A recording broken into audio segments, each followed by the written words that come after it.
Please don't give up on something that you never gave a chance in the first place. If we continuously tell ourselves that we can't do something, we honestly defeat ourselves before we even try. If your goal is just to post something and hope that it earns you $100,000, it ain't gonna work, sis.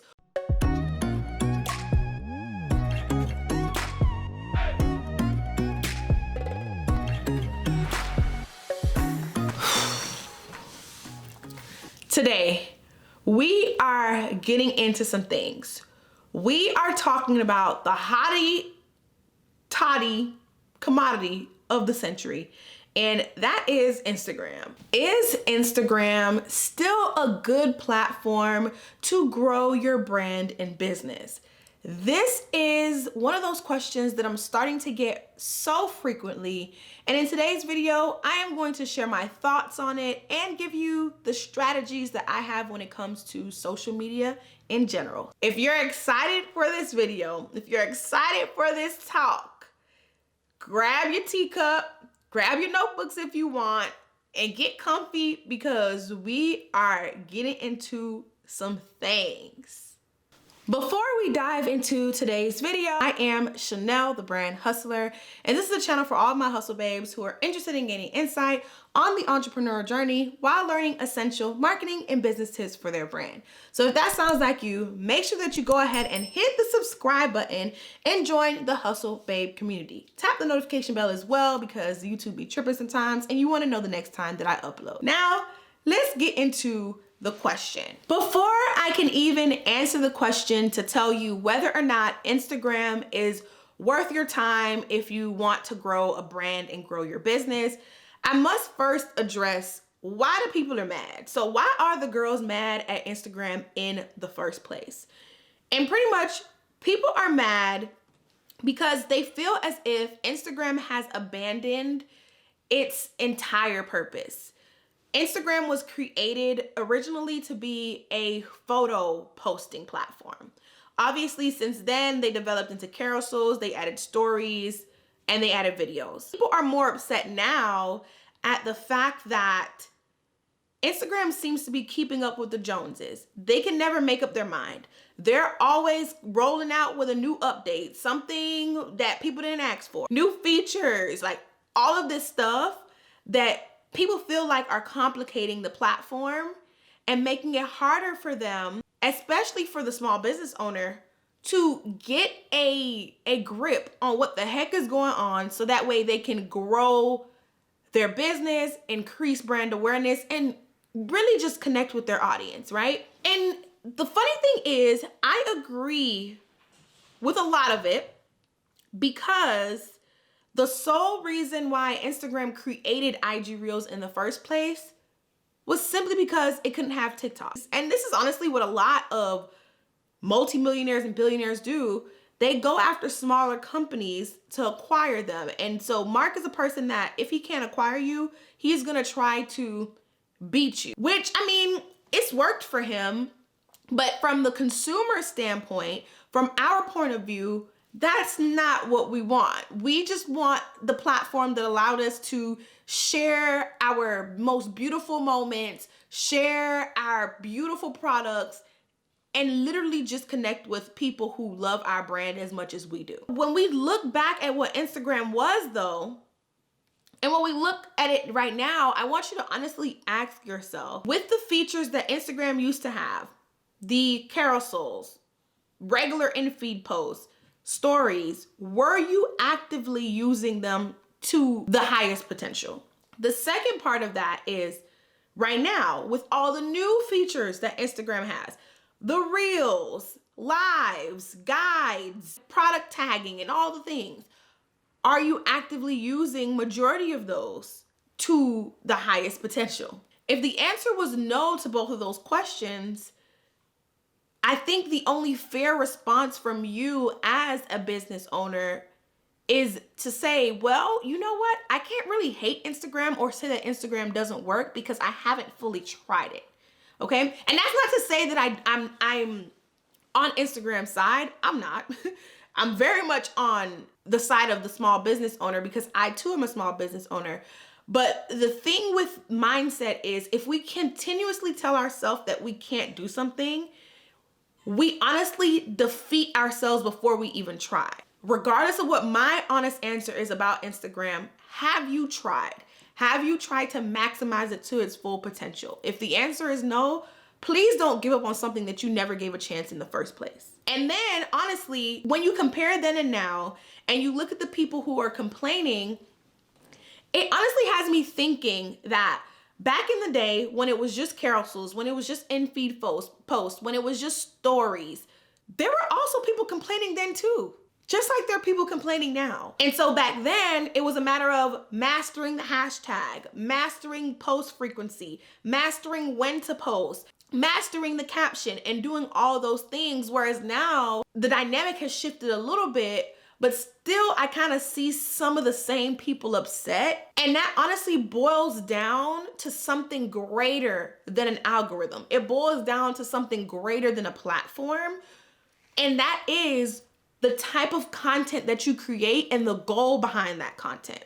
If your goal is just to post something and hope that it earns you $100,000 from that one post because you hit post, it ain't gonna work, sis. Or if your goal is to hit that button and to hope to go viral your first or second or third post, that's not fair either. I want you to honestly think about your goals and think about the content strategy that you actually have for your brand. If you haven't taken the time to develop a content strategy, then it's like, it doesn't make sense to rule Instagram out. But anyway, let me tell you my answer to whether or not Instagram is still good for growing your brand and growing your business. The shortcut answer is yes and no. Yes, it's good if you are dedicated to building a community, to connecting with your audience, learning more about them, engaging with them, creating creating that environment where they feel welcomed and understood. If that is your goal or one of your goals, yes, Instagram is still worth it to build and grow your brand this year. If your answer is more so like you are looking for a viral moment, then no, Instagram is not for you. And I would honestly say go to a platform such as TikTok, where you have more of an opportunity to go viral with one post. Some people go viral with their first post, to be completely honest. But Instagram is not that space if you're looking for just viral posts all the time. Instagram is more of a space if you're looking for community. Now, if you're like, Chanel, well, I understand why community is important, but I still want to go viral sometimes, that's fine, because you can combine the two in your content strategy. I talked a lot about content strategy in my video that I posted last week, so I'll put it here on the screen and I'll make sure that I link it in the tab. But in that video, I tell you how I take my goals and create an intentional content strategy that is gonna drive results. So I suggest you watch that. In addition to that, if you decided to stay on the Instagram platform after hearing my answer, I do have tips that you can use that I'm gonna share with you that I think are crucial. Like these 3 tips that I'm gonna share with you right now are crucial to surviving on Instagram as a product-based business, okay? As any business in general, honestly, these 3 tips are key, okay? So if you see me looking up, it's because I wrote down the tips so that I don't forget them. Let's jump straight into that. The first tip that I have for using Instagram in 2023 is to stop hard selling all of the time. I'm tired of it. Your potential customers are tired of it. We're tired of it. We're tired of the shop now posts going all down your feed. That is no longer good enough. We are now in a state where people want a human connection with your brand. They want to know that your brand has a personality, it has some type of values, it has feelings. These are things that honestly, if you've been watching me for a while, I've been talking about from the get-go.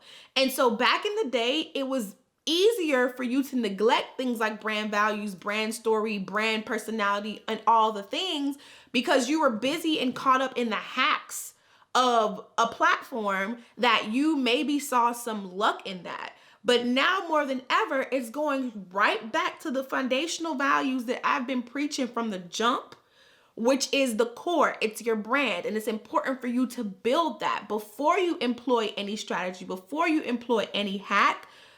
Hash out those things. Obviously, if you need help, get the help. I help people in my strategy sessions hash it out, give them a clear plan on what to do next. I help them in programs like my e-hustle club, or in the ultimate launch course, or in rebrand to elevate, or in the other program that I have coming this year. Like, there's help out here for you to get it, so that way you can, reach your goals faster. But anyway, stop hard selling all of the time. Take the time to tell your brand story. Not only that, but get creative on the platform. If you're going to produce selling content, make it creative. Record a video, make it cinematic, make it dramatic, make it a little funny. Do something else other than posting your picture in 2-3 different angles and telling me to buy now. I don't care to buy now because I haven't connected with your brand. That's the honest truth. And I hope this is helpful to y'all. Comment down below if this is helpful, please, and tell me if I should do more videos like this where I just say my opinion and give like my thoughts and my angle on everything. Tip number 2 is to create content that solves, connects, and relates to your audience. This one is key, and this is something that I am doing right now more than ever. This is something that you're gonna see me do throughout this entire year. It's gonna be creating content that solves, connects, and relates to my audience. The way that I teach my clients and my students is I teach them different types of content. There are 4 main pieces of content, or 4 main types of content, I should say. One of them is your selling content. That's what you're already doing, the shop nows and all that stuff, right? Yeah, but it's a better way to do it too, by the way. But the 3 other ways are content that actually connects and pulls on the heartstrings of your target consumer. The other one is relatable, right? So how can I make my target audience laugh, cry, share, like feel like they're understood, feel like, oh my goodness, that is me too. And the third is connect. How can I get my target audience to gain a greater understanding of my brand and why we exist and why I sell these products, or why my brand does this, or why my business operates like this, why we have a quality inspection process, all the things, right?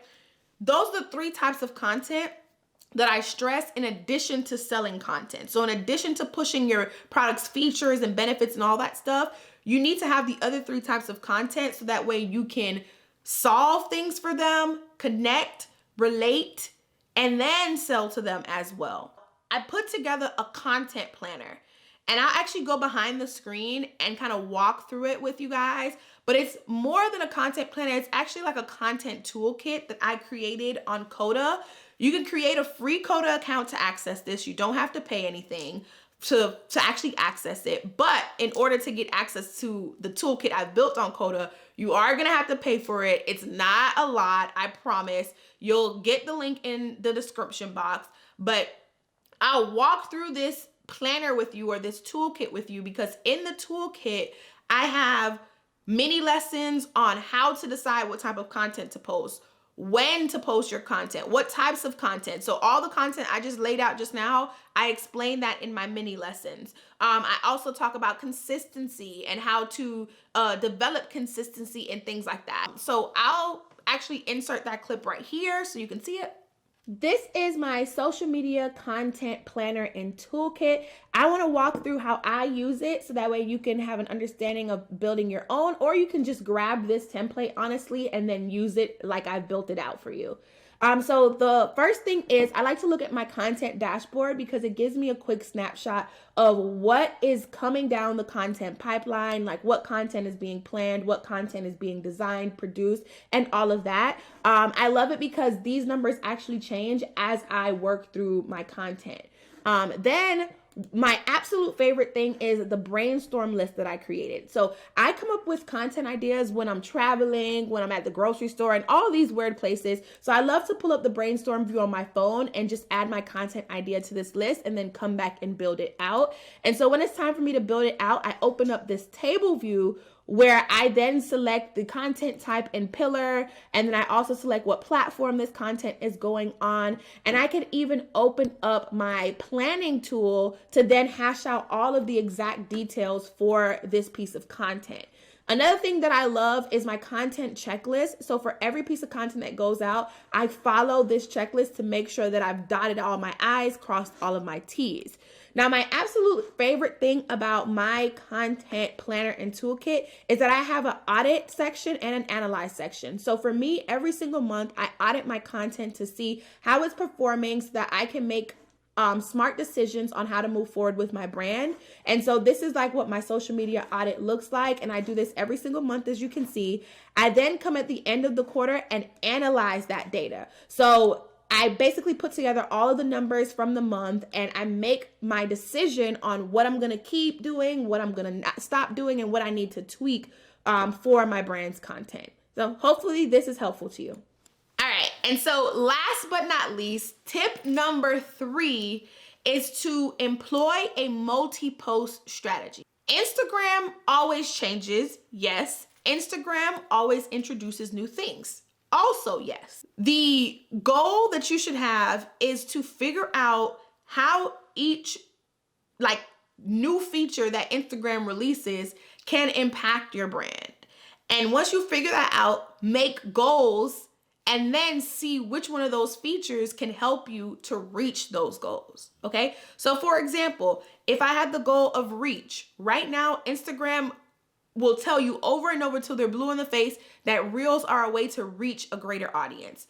I would post more reels. If my goal was connecting with my audience, right, and engagement, I would go live more so that way people can see my face. I can interact with them in the actual moment, right? So there are different features to Instagram: highlights, stories, lives, guides, all the things. Learn more about all of those post variety types and figure out your goals, and then figure out which ones align with your goals. Once again, if you need help with this, hit me up. You can book a strategy session and we can hash it out for your brand with you. Also, you can get the content toolkit to kind of organize all of your thoughts as you strategize. So definitely check that out as well. The link will be in my description box. And so really use a multi-post type strategy or a variety type of strategy to just engage and nurture your audience in different ways. DMs and stories are so undervalued, which is insane because they can be so impactful. Connecting with someone in their DM, and not by just cold selling like, hey girl, you need help growing your hair. No, it's a strategy behind it. This video would be super long if I tried to go into detail about every single thing. And no, I am not an Instagram coach. I am a brand coach. I'm a brand strategist. I'm helping you find the core story behind your products and the reason you decided to start this product business. And I'm turning that into your values, your mission statements, your content pillars, all of the things that are the driving force behind whether or not your business succeeds. That's what I do, okay? So if you need help with that, definitely check out the links in my description. You can join my membership club. That is probably the lowest cost way that you can actually engage with me, learn from me, all of that stuff. But if you're like, girl, I want more one-on-one or more intensive type things, be on the lookout for all of my other programs. You can join Ultimate Launch Course if you're looking to launch. There's some other programs too that I have that will be opening back up in the next month or so. Or if you need help right now, just book the one-on-one strategy call with me and let's get it done, okay? Let's get it together. I hope that this provides some type of clarity for you and gives you direction on whether or not you will utilize Instagram this year as a part of your content strategy. If you are not subscribed to this channel, make sure that you hit the subscription button, hit the notification bell, share this video with someone that it can help, and make sure that you follow me on Instagram at The Brand Hustler so that you can see the types of content and stuff that I post and engage with my stories and all of that, okay? And then you can also follow me on TikTok because your girl is going to be a TikToky queen. So make sure that you follow me so that you can see the journey on there as well. And I'll see you later, Hustle Babe. Bye.